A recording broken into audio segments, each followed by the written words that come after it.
Alright, so we got one snap piston ring over here. I'm not really going to worry about anything on the side of the pistons as far as soot and whatnot, and that's all going to just get rattled around.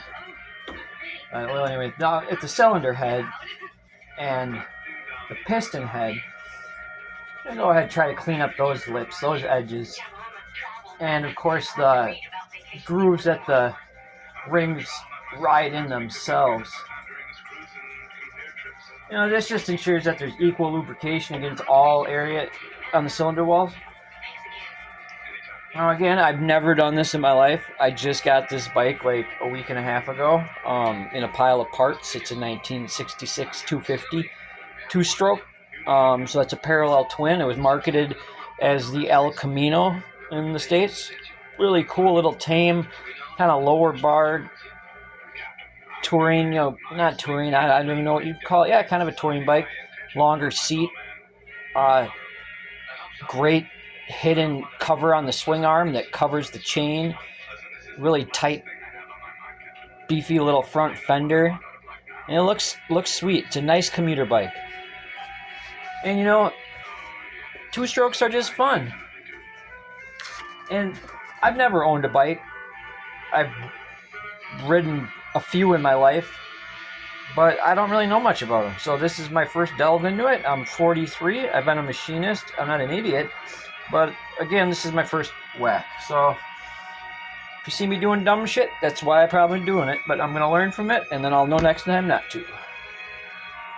Again, hot diggity down here, working on my Suzuki 1966 250 two-stroke, the T10, marketed here as the El Camino. Sweet little bike, commuter. Coming in at 124 on each cylinder, coming up to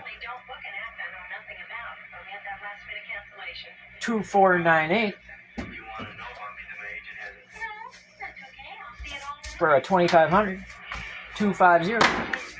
Alright, so I got my rings here. No, I have not investigated on how to get these things on and off. I mean, do they just snap in and out?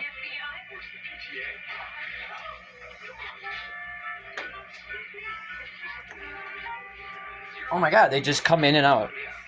Literally. Now, I don't know if it's supposed to do that, like that easily, but that's really cool. I've also got a small dental tool, like a little pick. So I'd recommend, Harbor Freight is a great place for these. They have these little woodworking tools, hobby picks or whatever they want to call them. They're great, gets right in there. You can scrape all that shit out. Just be careful though, because they do have a little hook. And what I like to do to mine is they come with a little barb, like a scraping, a barb, I guess. And that helps, really grab a hold of shit when you're trying to grab onto it. Well, I don't like that.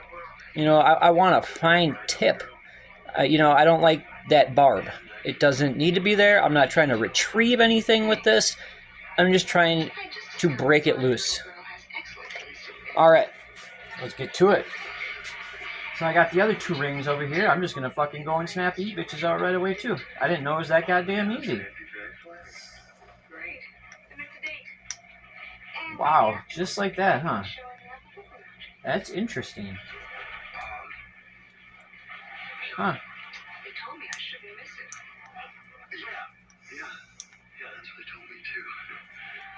Wow, what the fuck, man? That easy, huh? Alright, guys, well, it's hot diggity down. Coming back, ring number 2 out on my 1966 Suzuki T10 250 two-stroke. Touring bike marketed as a commuter in the United States, the El Camino. I guess it's the bike that kind of helped put Suzuki on the map. The 1 1/4, 250, and 500, all based on earlier bred T10s from the late 50s and early 60s, as Suzuki cleaned up apparently at the racetrack. They were obese. They were a dominant force.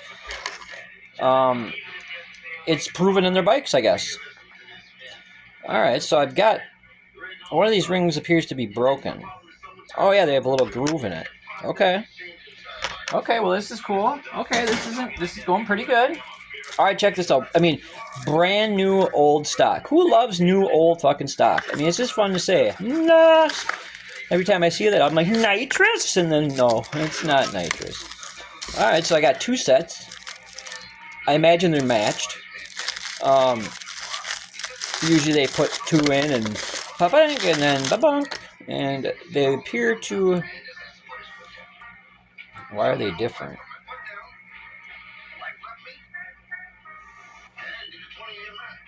Uh-oh. Well, one has like a whitish color. I'm sure. Yeah, you can see that, and the other does not. Now, the ones that are.